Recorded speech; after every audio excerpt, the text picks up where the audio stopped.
বর্ষার শুরুতেই জলের তলায় ঘাটাল রাস্তা দিয়ে একেবারে হু হু করে বইছে জল। যাতায়াতের একমাত্র ভরসা এখন ডোঙা। সেই কারণে ডোঙা তৈরি করা হচ্ছে, কেননা যাতায়াত করতে গেলে ডোঙাতেই যাতায়াত করতে হবে। তাই ডোঙা তৈরির জন্য ব্যস্ততা তুঙ্গে। এই নিয়ে দেখাবো আমাদের প্রতিনিধি সুদীপ্তর প্রতিবেদন। বন্যার প্রকোপ যে এখনই কমে যাবে এমনটা কিন্তু নয়। যেভাবে জল রয়েছে তাতে কিন্তু আরও বেশ কিছুদিন সময় লাগবে।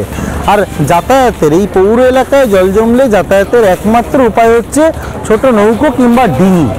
মানুষের যাতে কোনো সমস্যা না হয় সেই জন্য ঠিক এইভাবেই কিন্তু ডিঙি তৈরির কাজ শুরু হয়ে গিয়েছে। ঘাটালেই আমরা রয়েছি, আড়গোড়া চাতালে। এখানে ঠিক এইভাবেই ডিঙি তৈরি করা হচ্ছে এবং এটাই তো যাতায়াতের একমাত্র উপায় এই ঘাটালের পৌর এলাকার মানুষদের জন্য। আমি আমার ক্যামেরা পার্সন মৃন্ময়কে একটু কারখানার ভেতরে ঢুকে দেখানোর জন্য বলবো।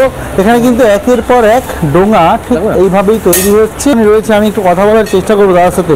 দাদা, এই যে ডোঙা আপনারা তৈরি করছেন, এখন কেন তৈরি হচ্ছে এই ডোঙা? এই বন্যা বাড়ার জন্যই, প্রতি বছরই বন্যা বাড়লেই ডোঙার চাহিদা বাড়ে, যাতে দূর দূরান্ত থেকে মানুষ যাতে শহরাঞ্চলে নৌকায় করে আসতে পারে এই ডোঙায় করে। সেই জন্য এখন থেকে যাদের নেই তারা তৈরি করছে।